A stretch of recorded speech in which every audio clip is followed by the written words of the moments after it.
پچھلی جو آیات ابھی ہم نے پڑھی ہیں اس میں جنگ کے مقاصد کو واضح کیا گیا ہے.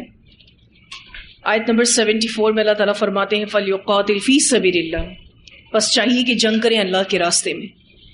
اس حصے میں جنگ کا ایک مقصد یہ بیان ہوا ہے کہ اللہ کی خاطر جنگ کرنی ہے. پھر اس حصے میں دو معنی اور بھی چھپے ہوئے ہیں، اللہ کے کلمے کو بلند کرنے کے لیے جنگ کرنا اور دوسرا آخرت کو پانے کے لیے جنگ کرنا، جس کو اسی آیت میں آگے مختلف انداز میں واضح کیا گیا ہے الذین یشرون الحیات الدنیا بالآخرہ ومن یقاتل فی سبیل اللہ فیقتل او یغلب فسوف نؤتیہ اجرا عظیما. پھر آیت نمبر 75 میں جنگ کا ایک اور مقصد بتایا گیا کہ جو مظلوم مسلمان ہیں ان کو کفار کے ظلم سے نجات دلانے کے لیے جنگ کی جائے. تو آیات کے اعتبار سے تو دو مقصد نظر آتے ہیں، لیکن جب ہم اس کی تفسیر کرتے ہیں تو یہ 4 مقاصد ہو جاتے ہیں جنگ کرنے کے.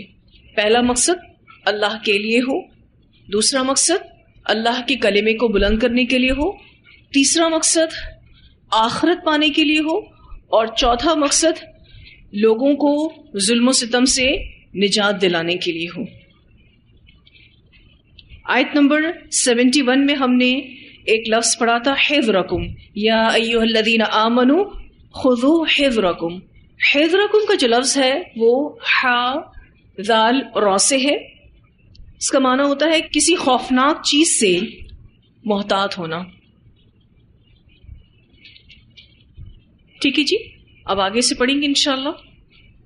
اللہ سبحانہ تعالیٰ فرماتے ہیں الم ترا، کیا تم نے نہیں دیکھا الی الذین، ان لوگوں کی طرف قیل لہم، کہا گیا ان کو کفو، روکے رکھو ایدیکم، اپنے ہاتھوں کو. کفو کا جو لفظ ہے کاف فا فا سے ہے. کف ہتھیلی کو کہتے ہیں. مکہ میں مسلمانوں سے یہی کہا گیا تھا کہ اپنے ہاتھوں کو جنگ سے روکے رکھیں. جنگ کی اجازت مسلمانوں کو مکی دور میں نہیں تھی. جہاں جنگ سے روکا گیا وہاں ساتھ میں یہ بھی کہا گیا وَأَقِیمُوا، اور قائم کرو الصَّلَاةَ، نماز، وَآتُوا الزَّکَاةَ، اور دو زکوٰۃ. تو یہ حکم مکی زندگی سے متعلق تھا. نماز ذاتی اور زکوٰۃ مالی عبادت ہے. نماز حقوق اللہ سے ہے اور زکوٰۃ حقوق العباد سے جڑی عبادت ہے. تو مکی دور میں مسلمانوں سے یہ کہا گیا کہ تم جنگ تو ابھی نہیں کر سکتے، لیکن تم اللہ اور بندوں سے اپنے تعلق کو مضبوط کرو. جنگ کی اجازت مسلمانوں کو مکی دور میں کیوں نہیں تھی؟ اس کی وجہ یہ تھی کہ مسلمان ابھی کمزور تھے جمعیت کے اعتبار سے. مسلمان تعداد اور وسائل کے اعتبار سے لڑنے کے قابل نہیں تھے. اس لیے مسلمانوں کی خواہش کے باوجود بھی انہیں قتال یعنی جنگ سے روکا گیا اور انہیں کہا گیا کہ تم کافروں کے ظالمانہ رویے کو صبر اور حوصلے سے برداشت کرتے رہو گے اور عفو درگزر سے کام لیتے رہو گے. ساتھ ساتھ ان کو نماز، زکوٰۃ اور دیگر عبادات پر عمل کا کہا گیا تاکہ وہ اندر سے مضبوط ہوں. تو جنگ سے مسلمانوں کو اس لیے روکا گیا کہ مسلمان ابھی کمزور تھے تعداد اور وسائل کے اعتبار سے، اور دوسرا ابھی ان کو اندر سے مضبوط ہونے کی بھی ضرورت تھی اور وہ عبادات کے ساتھ ہی مضبوط ہو سکتے تھے. فلما، تو جب کتبہ فرض کیا گیا علیہم ان پر القتال جنگ کرنا، اذا جب یا اچانک فریق ایک گروہ منہم ان میں سے یخشون الناس ڈر رہا تھا لوگوں سے کخشیت اللہ مانند ڈرنے کے اللہ سے او اشد خشیہ یا زیادہ ڈرنا.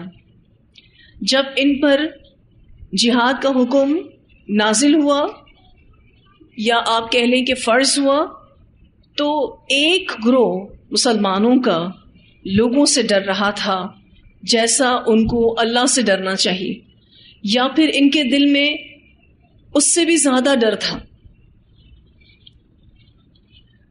ہوا یہ تھا کہ ہجرت کر کے جب مسلمان مدینہ چلے گئے تھے تو مسلمانوں کے پاس اتنی طاقت جمع ہو گئی تھی کہ اب وہ جنگ کر سکتے تھے، تو اللہ تعالیٰ نے انہیں قتال کی اجازت دے دی۔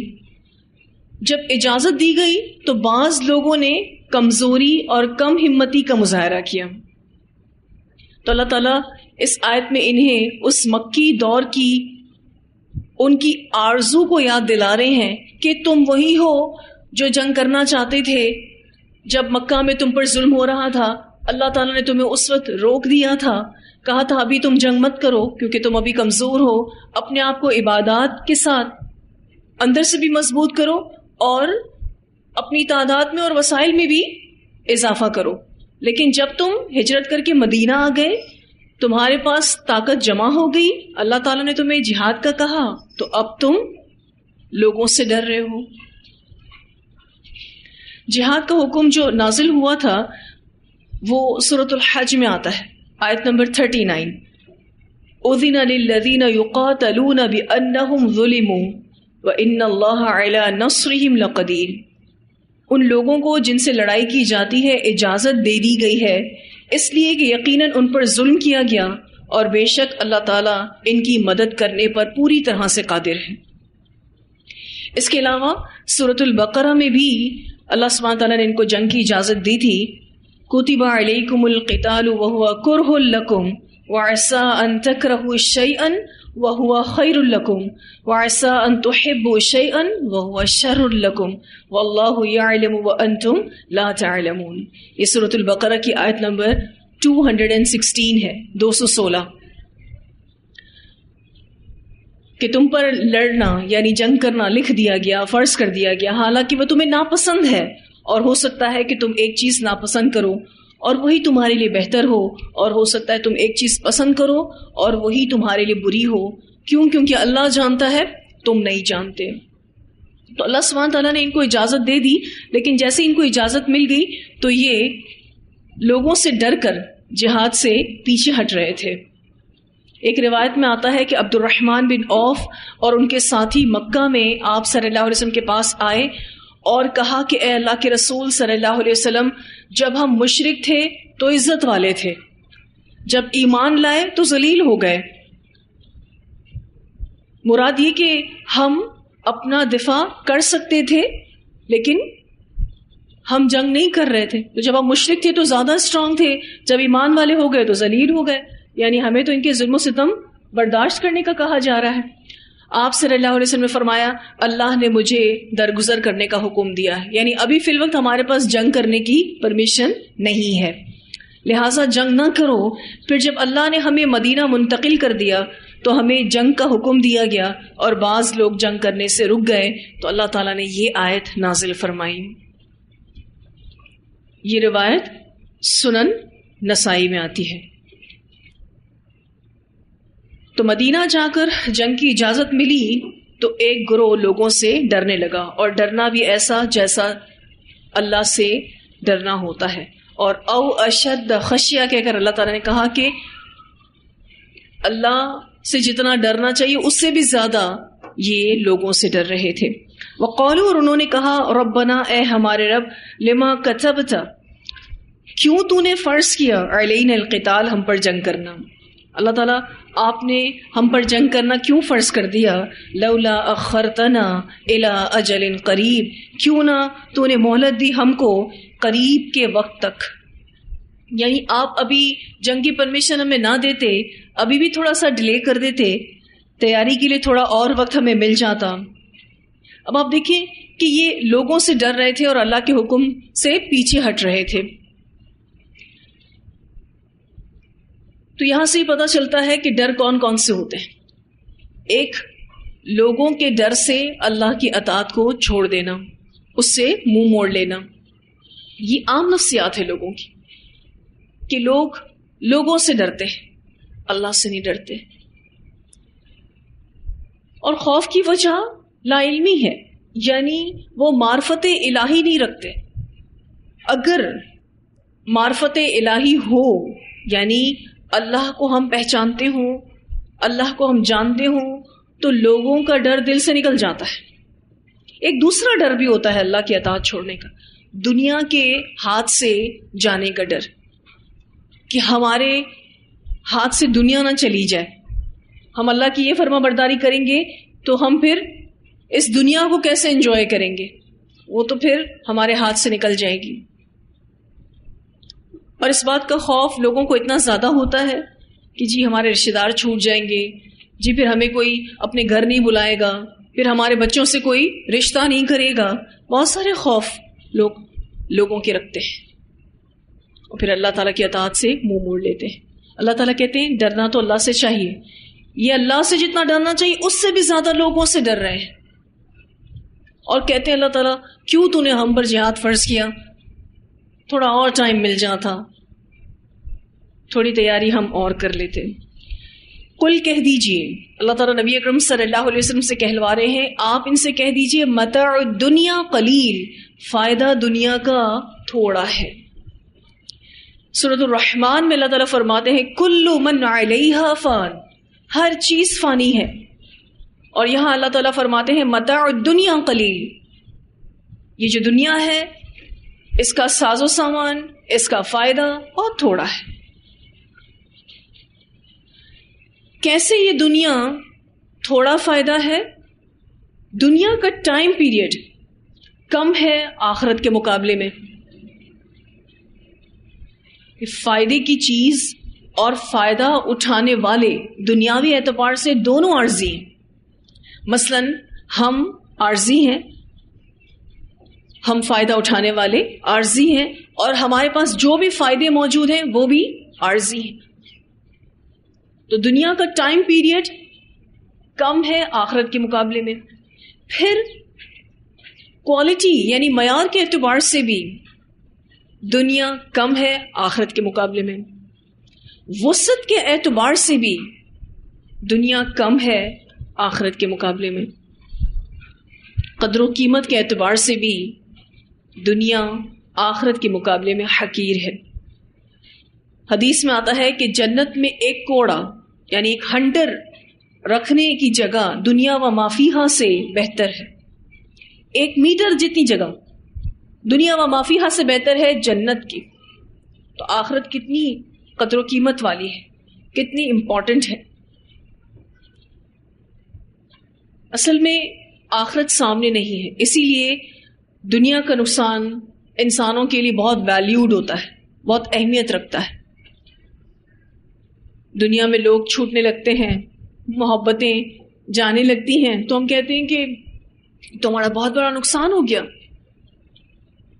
اسی وجہ سے ہم کرتے کیا ہیں؟ دنیا کے فائدے کو مد نظر رکھتے ہیں اور آخرت کے فائدے کو چھوڑ دیتے ہیں۔ اللہ سبحانہ تعالیٰ فرماتے ہیں والآخرۃ، اور آخرت خیر بہتر ہے، لمن اتقی، واسطے اس کے جو تقوی اختیار کرے۔ جو تقوی اختیار کرے گا اس کی آخرت ہی بہتر ہے۔ ولا تظلمون فتیلا، اور نہ تم ظلم کیے جاؤ گے دھاگے برابر، یعنی آخرت میں کسی پر بھی دھاگے برابر ظلم نہیں ہوگا، کسی کا حق اور اس کا اجر ختم نہ ہوگا، سب کو پورا پورا اجر ملے گا۔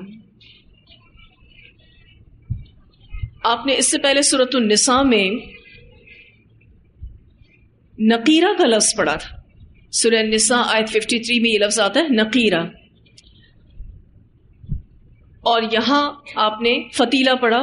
اس سے پہلے بھی سورہ النساء آیت 49 میں یہ لفظ آیا تھا فتیلہ، حقارت کا معنی دیتا ہے۔ ایک اور لفظ آپ انشاءاللہ پڑھیں گے سورہ فاطر آیت نمبر 13، قطمیر۔ یہ تینوں لفظ قرآن پاک میں حقارت کو بیان کرنے کے لیے آئے ہیں، قطمیر، نقیرہ اور فتیلہ۔ اللہ سبحانہ تعالیٰ فرماتے ہیں وَلَا تُظْلَمُونَ فَتِيلًا، اور نہ تم ظلم کیے جاؤ گے دھاگے برابر، یعنی ایک حقیر سا ظلم بھی کسی پر نہیں کیا جائے گا، ایک معمولی سا ظلم بھی کسی پر نہیں کیا جائے گا کہ کسی کا حق اور کسی کا اجر ختم کر دیا جائے، یا کسی کا حق اور کسی کا اجر کسی اور کو دے دیا جائے، ایسا نہیں کیا جائے گا۔ یہاں جو بات اللہ تعالیٰ نے بتائی قل متاع الدنیا قلیل والآخرۃ خیر لمن اتقی، یہ دنیا واقعی بہت حقیر ہے اور آخرت تقوی والوں کے لیے بہت بہتر ہے۔ اس بارے میں ایک روایت بھی آتی ہے، نبی اکرم صلی اللہ علیہ وسلم نے فرمایا میری اور دنیا کی مثال ایک مسافر کی ہے جو ایک درخت کے سائے میں آرام کرتا ہے اور پھر اس درخت کو چھوڑ کر روانہ ہو جاتا ہے۔ اسے ترمذی نے روایت کیا ہے۔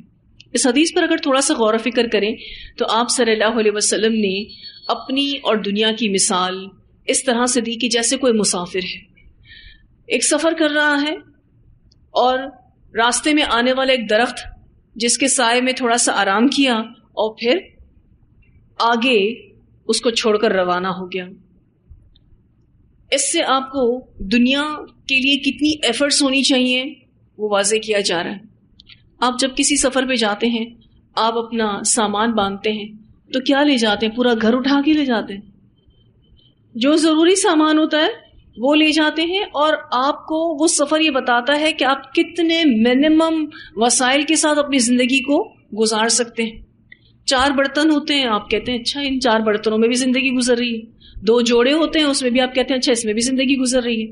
اور بہت تھوڑی تھوڑی چیزوں کے ساتھ آپ اس سفر کو طے کر کے واپس آ جاتے ہیں، اور جب اپنے گھروں میں آتے ہیں، اپنی ان دوبارہ زندگیوں میں لوٹتے ہیں تو وہاں ایک بھرمار ہے چیزوں کی۔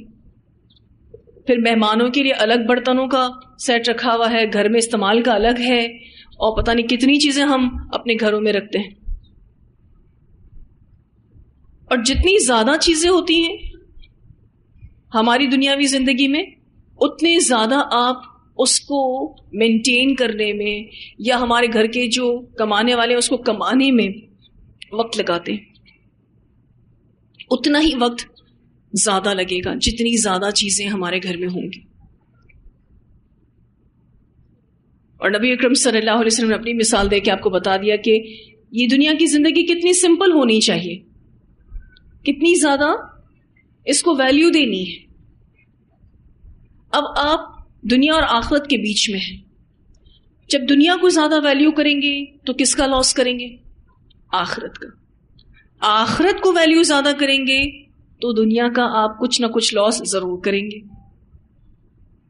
حدیث میں آتا ہے، نبی اکرم صلی اللہ علیہ وسلم نے فرمایا کہ جو باقی رہنے والی ہے اس کو ترجیح دو کس پر؟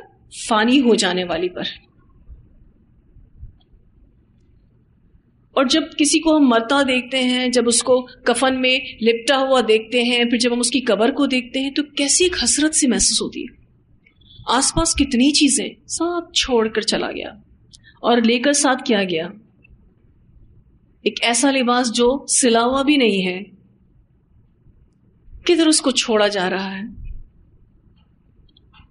اپنے ساتھ وہ کیا لے کر جا رہا ہے؟ نہ وہ اپنی پرسنل چیزوں کو ساتھ لے کر جا سکتا ہے، کچھ بھی نہیں۔ ایک چیز ساتھ جاتی ہے، نامہ اعمال، لیکن فوکس دیکھیں ہمارا کس پر ہے؟ نامہ اعمال پر زیادہ ہے یا دنیاوی چیزوں پر زیادہ ہے؟ صاف صاف بتا دیا گیا، قل متاع الدنیا قلیل والآخرۃ خیر لمن اتقی ولا تظلمون فتیلا۔ تو اپنے گھروں میں، اپنے گھر کی چیزوں میں، اپنی پاس موجودہ نعمتوں میں اتنا دل نہ پھنسائیں۔ زیادہ فکر آپ کو نماز کی ہونی چاہیے، اذکار کی ہونی چاہیے، اطاعت الہی کی ہونی چاہیے، اور جو جو نعمتیں اللہ تعالیٰ نے آپ کو دی ہیں اگر آپ اس کا پازیٹیو استعمال کرتے ہیں، صحیح استعمال کرتے ہیں تو بے شک کیجیے، اللہ تعالیٰ اس سے بھی خوش ہوتا ہے، کیونکہ یہ نعمتیں بنائی ہی اللہ نے آپ کے لیے۔ یہ نعمتیں اللہ تعالیٰ نے بنائی انسانوں کے لیے ہیں، بس وہ یہ چاہتا ہے کہ ہم اس کا شکر ادا کریں، اس کا صحیح استعمال کریں، غلط استعمال نہ کریں، تو اس کا بھی انشاءاللہ اجر ملے گا۔ ہم کل لنچ کر رہے تھے ساتھ میں کچھ اسٹاف ممبرز، اور ہم سب بیٹھے ہوئے تھے، تو ہمیں ہمارے کسی اسٹاف ممبر نے لنچ بھیجا تھا، مدرسے میں تھے، کھا رہے تھے۔ جب ہم نے کھانا پینا شروع کیا، اللہ کا نام لے کے کھایا، الحمدللہ، اللہ کا شکر ادا کیا، اور اپنے اس ساتھی کے لیے دعا کی جنہوں نے ہمیں یہ کھانا بھیجا تھا۔ تو میں اپنے ساتھیوں سے یہ کہہ رہی تھی، کھانا بھی دیا اللہ نے، نام اس کا لے کر کھاتے ہیں، اجر بھی ہمیں ہی ملتا ہے، کھانا بھی ہم ہی کھا رہے ہیں، اجر بھی ہمیں ہی ملتا ہے. کھانا کھا کے شکر ادا کرتے ہیں تو اللہ تعالیٰ ہمیں گناہوں کی معافی کا بھی وعدہ کرتے ہیں. ایک دعا ہے جو کھانا کھانے کے بعد آپ پڑھتے ہیں، الحمد للہ الذی اطعمنی ھذا ورزقنیہ من غیر حول منی ولا قوہ. تو جتنے بھی صغیرہ گناہ اس سے پہلے ہوتے ہیں وہ سب نام اعمال سے واش آؤٹ ہو جاتے ہیں، معاف ہو جاتے ہیں. تو میں ان سے کہہ رہی تھی کہ یہ دعا پڑھ رہے ہیں تو ہمارے چھوٹے چھوٹے چھوٹے چھوٹے گناہ جو کہ کتنے ہوتے ہیں سب معاف ہو جاتے ہیں. کھانا بھی ہم نے کھایا، لطف اندوز بھی ہم ہوئے، شکر ادا کر لیا تو اس کا اجر بھی ہمیں ملا. اور ہم نے جو اپنے ساتھی کے لیے دعا کی، اللہم بارک لہم فیما رزقتہم واغفر لہم وارحمہم، اللہ آپ کو برکت دے، جو رزق اللہ نے آپ کو دے رکھا ہے، اللہ آپ کے گناہ معاف کرے، اللہ آپ پر رحم کرے. تو اس کو بھی دعا ملی. اور جو غائبانہ طور پر دعا کرے اپنے بھائی کے لیے تو اس کے حق میں بھی وہ قبول ہوتی ہے. تو ملٹیپل اجر. کام ہم کیا کر رہے ہیں؟ کھا رہے ہیں. پھر آپ دیکھیے کہ جو کھا رہا ہے اور اس بندے کو سراہ رہا ہے، اس کا شکر ادا کر رہا ہے، اس انسان کا بھی، اس رب کا بھی، تو وہ بھی فائدے میں ہے. جس نے بنا کر بھیجا، جس نے خدمت کی، اس کا بھی اجر ہے. ثم بسم اللہ الحمدللہ. کتنا شکر ادا کریں گے ہم اللہ تعالیٰ کا. مجھے اللہ سبحانہ تعالیٰ قرآن پاک میں فرماتے ہیں سورۃ الرحمن میں، فَبِأَيِّ آلَاءِ رَبِّكُمَا تُكَذِّبَانِ، تم اپنے رب کی کون کون سی نعمتوں کو جھٹلاؤ گے. آپ غور و فکر تو کیجئے، ان نعمتوں کے پیچھے بھی کتنے اجر چھپے ہوئے ہیں. گو کہ دنیا ہے، لیکن اس دنیا میں جینے کا ڈھنگ ہمیں آ جائے، اللہ کے کہنے کے مطابق ہم اس کو گزاریں، تو انشاءاللہ ان نعمتوں کے ساتھ بھی آپ بہت سارے ملٹیپل اجر کما سکتے ہیں. پر وہ سینس ڈیولپ ہونا چاہیے. ابھی ریسنٹ میری کسی سے ملاقات ہوئی، میں نے اس کی عملی مثال کبھی دیکھی نہیں تھی. ایک نوالے پر الحمدللہ، دوسرا نوالے پر الحمدللہ، لٹرلی حیران کن اس بندے کو دیکھنا. امام احمد بن حنبل کے بارے میں آتا ہے کہ جب کھانا کھاتے تھے تو ہر نوالے پر الحمدللہ کہا کرتے تھے. تو ان سے پوچھا گیا کہ آپ ہر نوالے پر الحمدللہ کہہ رہے ہیں؟ تو انہوں نے کہا کہ کھانا کھانا اور چپ رہنے سے بہتر ہے کہ میں کھانا کھاؤں اور اللہ کا شکر ادا کروں. اور اس کی میں نے مثال دیکھی آج اس دور میں. اور جب میں اس کی زندگی پر غور و فکر کر رہی تھی تو نعمتوں سے خالی زندگی، جس کو آپ کہہ سکتے ہیں نا، بہت فقر و فاقہ. جب اچھا کھانے کو ملا تو الحمدللہ، ہر نوالے پر الحمدللہ. ہم چونکہ بہت ساری نعمتوں میں ہے نا، اس لیے ہمارے منہ سے ہر نوالے پر الحمدللہ نہیں نکلتا. چونکہ ہمارے پیٹ بھرے ہوئے ہیں، چونکہ ہمارے گھر بھرے ہوئے ہیں، تو اس حوالے سے وہ شکر ہم ادا نہیں کرتے جو کہ کرنا چاہیے. جب سب کچھ اللہ تعالیٰ لے لے اور کبھی کبھی نصیب ہو تو پتہ چلتا ہے کہ کیا نعمتیں ہمارے پاس ہیں. اور پھر اتنی ساری نعمتیں دے کر اس میں ملٹیپل اجر اللہ تعالیٰ بتا کے کہتے یہی ہیں کہ فوکس آخرت پر رہو، کیونکہ دنیا کا جو فائدہ ہے یہ ہے بہت تھوڑا. آپ نے اس کو کتنا ٹائم جینا ہے آپ کو نہیں پتا. آپ نے کب اس دنیا سے چلے جانا ہے آپ کو نہیں پتا. آپ کب تک ان نعمتوں کو انجوائے کر سکتے ہیں آپ کو نہیں پتا. بٹ اٹس ویری شارٹ، ہے بہت مختصر وقت آپ کے پاس اور میرے پاس. تو دنیا میں رہتے ہوئے آخرت کو کمانا ہے. پھر انشاءاللہ اللہ کے کہنے کے مطابق اپنی دنیا کی زندگی کو گزاریں گے، کوئی ظلم نہیں ہوگا اور دھاگے برابر بھی نہیں ہوگا، معمولی سا بھی ظلم نہیں ہوگا. پورا اجر اللہ سبحانہ وتعالیٰ عطا کریں گے.